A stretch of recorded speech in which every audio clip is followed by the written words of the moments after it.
Higala, maayong adlaw kanimo ug welcome sa atong podcast.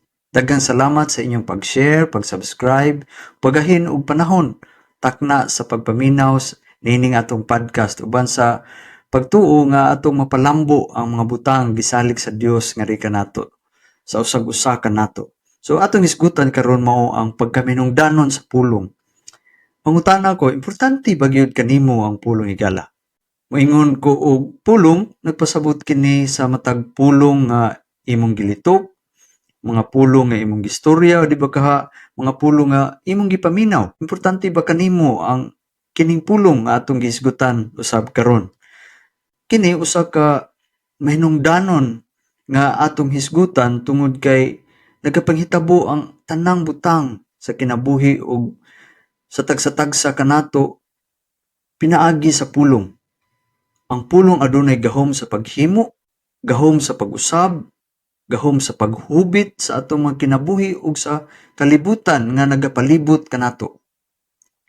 Gani kung atong tan-awon ang gilatas nato nga kinabuhi karon, nagsubay kini sa mga pulong diin nahubit sa mga kaniadto. Mga kagahapon nga nahimo gumikan sa mga pulong nga nagalibot niini. Gani, ang imong pag-text, pag-message, pagtawag, pagkigstorya sa tao nga imong gikadate kaniadtong Pebrero 14, nahimo kadto o nahitabo kadto gumikan sa imong pagsulti og mga pulong nga makabuhi og patay, di ba? Tinuod? Yan na. So usa ka mahinungdanon kaayo ang mga pulong nato higala tungod kay ang atong kinabuhi dili mahitabo, dili mahimo kung walay pulong. So usa pa, nahimugso ka nining kalibutan na gumikan sa duha ka binuhat nga lalaki ug babae diin nagkahigugma ay ug nagsukad ang gugma pagbati sa usag-usag gumikan sa mga pulong nga hi, kumusta? Unsay lingaw nimo ron? Ngina no nga mga pulong. So nagsukad ang tanang butang diha sa pulong. Nahimo nakatrabaho ka gumikan sa kamao ka ni tubag sa mga interview ug kahibalo ka sa pag-communicate sa imong mga nahibaluan. So daghang mga butang nga nagapalibot niini. So balik ta sa relasyon nga imuhang na himo pinaagi sa pulong. So kana nagsukad lang sa kumusta, di ba? Sa pulong nga imong gilitok, imong gipadayag, imong gisulti. So mga pulong nga gistorya o di ba ka imong paminaw na ay nagstorya ug naa say naminaw. So duha ka binuhat nga dunay pagbati nga ilang gipadayag sa usag-usa. So nahimo ang relasyon, nahimo ang atong mga kinabuhi interconnected tungod sa pulong. So sa yanong pagkasulti atong kinabuhi nahimong posible tungod sa mga pulong nga atong gisulti, tungod sa pulong nga atong gipasabot.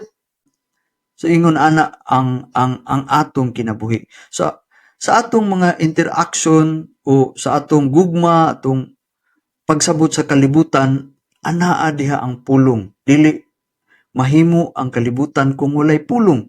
Kung ang tao dili ka mao musulti, kung ang tao dili makalitok og pulong. So ang pulong mao ang sinugdanan ug ang punuan o di ba ang puwersa sa tanan nga mga butang nga nagapanghitabo sa atong palibot ug sa tibuok kalibutan. Ang pulong nga atong gisulti makamugna kini og kasakit or makahupay usab og mga kaguol. So anaa diha ang pulong naghimo sa atong kinabuhi. Karon atong tan-awon og unsay gisulti sa Biblia mahitungod sa pulong. Atong basahon sa Genesis 1:3 or Genesis 1:3 nag-ingon ang Biblia. Unya miingon ang Dios, mutungha ang kahayag, diha mitungha ang kahayag. So atong pangutana, sa unsang paagi gihimo sa Dios ang kahayag? Iya kining gilitok sa pulong. So pinaagi sa pulong sa Dios gihimo niya ang kahayag. Ug ato kining i-connect nga bersikulo ngadto sa Juan 1:1 ngadto sa 3. Gingon diha, sa wala pay nabuhat bisan unsa, ang pulong diha na. Ang pulong uban sa Dios ug ang pulong Dios. Sukad pagayod sa sinugdan ang pulong uban sa Dios. Pinaagi kaniya, gibuhat sa Dios ang tanan ug walay bisan usa sa tanan nga nabuhat nga dili pinaagi kaniya. Para atong masabtan, moatras ta gamay sa pagbuhat sa Dios sa tao. Atong i-connect ni sa Genesis 1:26 hangtod sa 27. Nag-ingon diha, unya mingon ang Dios, buhaton nato ang tao sama sa atong dagway. Sila maoy magbuot sa mga isda, mga kalanggaman, kahayupan, mga tanan nga mga ihalas nga mananap. Busa gibuhat sa Dios ang tao, lalaki ug babay sama sa iyang dagway. Now, musaybi tagamay diring dapita. Ang bersikulo nga atong gibasa, gi-highlight diha nga gibuhat sa Dios ang tao sama sa iyang dagway. So atong pasabot niini nga ang gi-mention nga sama sa iyang dagway dili mahitungod sa physical nga hitsura. Dili pasabot nga gibuhat sa Dios sama sa iyang dagway ang tao nga pareha gyud og ilong sa Ginoo, pareha gyud og mata, dili kana pasabot igsoon. Tungod kay sa Juan 4:24 nagingon ang Dios. Nagingon diha, ang Dios Espiritu ug ang magsimba kaniya kinahanglan magsimba diha sa espiritu ug sa kamatuoran. So nagpasabot nga ang gimension nga sama sa iyang dagway, meaning dili sama sa dagway nga physical kundi sa mga attributes, mga espirituhanon nga mga kinaiyahan. So adunay mga kinaiyahan sa Dios nga iyang gipakiglambigit sa tao.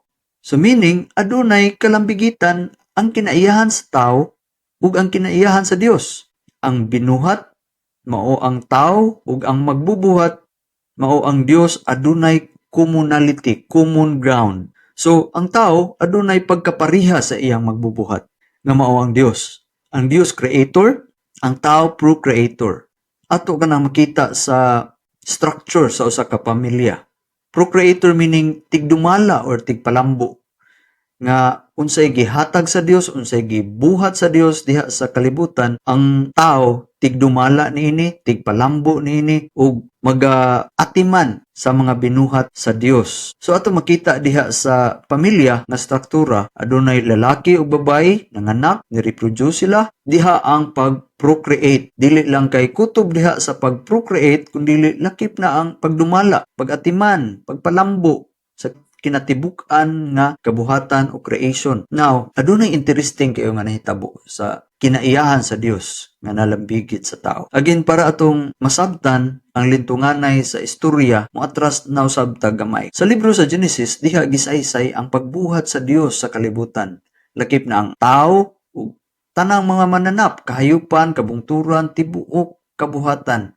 Ug niya na iyang gisangunan ang tao sa pagdumala, pag-ugmad, pagpalambo sa kabuhatan. Usa ka butang nga gibilin sa Dios sa tao mao nga sa tanang mabulukon nga mga nagkadaiyang pagkaon, mga bunga sa kahoy pwede sa tao nga kaunon. Apan adunay usa ka butang nga gidili sa Dios. Mao ang pagkaon sa bunga sa kahoy sa kahibalo sa maayo ug sa dautan. So adunay kahoy kaniadto sa garden sa Eden nga ang bunga niini mao ang kahibalo sa labutan kaalam. So adunay kahoy nga ang bunga niini kahibalo sa maayo ug sa dautan. So dili buot ang Dios nga mukaon ang tao sa bunga niini nga kahoy. So atong mahinumduman nga adunay duha ka kahoy nga naa sa taliwala sa garden sa Eden nga mao ang paraiso. Usa ka kahoy mao ang kahoy sa kinabuhi. Ang usa ka kahoy, kahoy sa kahibalo sa maayo sa dautan. Now, so adunay dautan nga nilalang ngadto sa garden sa Eden. Ang dautan nga elemento mao ang yawa. Ug sa dihang gisugyutan ang tao sa dautan nga nilalang dito sa garden sa Eden, ang pulong sa dautan nagingon nga tan-awa ang kahoy, nindot kayo, tilawi, di ba? Lami kayo ni nga kahoy. Lami kayo. May talagsaon nga kalami kumpara sa uban nga mga kahoy nga siguro inyong natilawan. Tuod man, mas gituman sa tao ang sugyot sa dautan kaysa mando sa Dios nga dili pagkaon sa bunga sa maong kahoy. Again, sa transaction dito sa garden sa Eden, adunay panagbaylo sa mga pulong. Pulong sa Dios ngadto sa tao nga pagmando dili pagkaon sa bunga sa maong kahoy. Pulong sa dautan mao nagsupak sa kamanduan sa Dios ug nagtintal sa tao nga musupak sa pagmando sa Dios. Sa diha nga ang tao mas naminaw sa sugyot sa dautan ug nikaon sa bunga sa mga kahoy nga gidili sa Dios pagpakaon, ang sala misulod sa kalibutan. Sin of disobedience. So ang maong sala maoy naguba sa kinaiyahan sa Dios nga anaa sa tao. So atong balikon gamay ang atong gisgutan adunay kinaiyahan sa Dios nga iyang gipakiglambigit nganhi kanato sa iyang paghimo sa tao. So adunay gitawag og imago Dei, image of God nga anaa sa tao. Ang imahe nga usa ka pinakaimportante sa kinaiyahan nga naglambigit sa tao sa Dios nga mao ang pulong karon naguba na. So atom hinungduman gilitok sa Dios ang kahayag, nahimo ang kahayag pinaagi sa pulong ug ang tao mahimo usab nga mulitok og pulong. Ang pulong usa ka kinaiyahan sa Dios nga iyang gipakiglambigit sa tao nga ang tao mamahimo usab nga mo communicate, mo storya, mulitok og mga pulong. Makita kini sa imong palibot o di lang sa imong palibot kundi sa imong kinabuhi mismo. Akong balikon ang pulong nga usa sa kinaiyahan sa Dios nga nalambigit diha sa atong pagkatao karon naguba pagsulod sa sala, pagdisobey ni Adan ug ni Eva. Nahimo kini nga hinigiban sa dautan aron mapadayon ang iyang daotang tinguha og laraw sa paghimo kanimo kanako o sa tibuok kabuhatan nga naulipon na diha sa pagkadautan. So ang pulong nga kinaiyahan sa Dios nga naa sa tawo karon usa ka guba nga kinaiyahan. Usa ka kinaiyahan nga nahimo nga instrumento sa dautan sa pagpadayon pagguba sa kabuhatan. Dili lang sa imong kinabuhi, dili lang sa kinabuhi sa uban, dili kundi sa kinatibuk-an nga kabuhatan. Mao nga adunay mga pulong nga nakabuak sa imong kasing-kasing. Nakaguba sa imong damgo, nakapatay sa imong pangandoy nga tinguha sa kinabuhi. So daghang mga pulong nga sagad nimo nadungog nga masakit, dili nato malimtan, magsig-balik-balik sa atong huna-huna o musangput kita sa diha sa pagkaguol, pagka-discourage o uban pang mga dili maayong mga pagbati. Mga pulong nga nakahubit sa imong mga kasinatian, mga kapakyasan o kadaugan man. So kung bisan og kapakyasan o kadaugan ang imong nasinati kana nag-ugat sa pulong. Mga kagahapon o karon nga nahimo nga gapos sa imong paglambo sa kinabuhi. May mga pulong nga nakahimo o nakababag kanimo diha sa pagpalambo o pag-uswag sa imong pagkinabuhi. Pulong nga kasagaran nimo madunggan o baka naandan nga isulti sa imong isig ka tawo or mga pulong nga sagad imong ginasulti sa imong kaugalingon mismo. Di man ko kabalo ana, di man ko kabalo, pobre ra man gyud kay mi, maori gyud ni among kaya. Yung nana, maori gyud among maabot. Diha ra gyud mi kutob, bisag unsaon namo. Adunay mga pulong nga gisigi na tog balik-balik bag-o pa ganing naabot sa opisina sa duty. Kapuya oy. Sige tang gasulti og mga pulong sa atong kaugalingon nakakapoy. So bisan og bag-o tang mata atong huna-huna, atong gisulti sa atong kaugalingon na kapoy ni yun na atong kinabuhi ana. Og nakabantay ka, adunay mga pulong nga daw lami kaayo isulti, labi na og masuko ka. Mga pulong nga daw muhatag kanimo katagbawan kung masulti nimo kini. Agi sa pagpaluntad sa imong kasuko. Sagad ka nato, labi na mga Subuanon. Ako, sa magyug ko kag gahi kay dila, gahi kay sinultian. Bisan og wala masuko, ang mga tao nga makadungog, usa man ni tawhana nasuko man, normal na dayon nato nga pagstorya. Mithi sa pagka Subuanon ang pagkagahi og dila, di ba? Sagad ka nato, adun na tay pinasahi nga mga pulong sa pag-express atong kasuko, express atong kalagot. Wala tay paki sa mga tao nga masakitan o ato lang nga atong mapagawas atong kapungot. Mapalungtad nato atong gibati nga kasuko. Kausa ga tubag kog telepono, akong kauban naminaw, pag human akong tawag, jed karon pagyud ko nakailan nimo. Ano man? Sa dugay natong kuyog, karon pa ko nakailan nimo nga ingon ana gid ay imong inistoryaan. Nga ano man di Di abi na kog nasuko ka. Okay. Wala ra man di normal ra man di ingon ana gid ay ang imong daway ka mastorya. Anaa ka nato mga Subuanon pagkagahi og ulo. Gahi og ulo. Pagkagahi og dila, pagkagahi og sinultian, pagkagahi og sa laing gahi, gahi og naong, sa pay mga gahi diha. Mao na naa sa pagkasubuanon, pagkasibuano, pagkabisaya no. Una na basta gahi mao nay nahimo nga laing word sa Bisaya. Bisaya na gani, mga gahi, gahi kay dila. Ipalungtad ang paggagahi, gahi nga mapukan sa mga problema sa kinabuhi. Ingon ana ang mga subuanon, di ba? Oh. Bito, balik sa Lucas 6:45, giingon diha ang maayong tao magsultig maayo gikan sa maayong butang nga anaa sa iyang kasing-kasing apan ang tao nga daotan magbuhat og daotan gikan sa mangil-ad nga mga butang nga anaa sa iyahang kasing-kasing.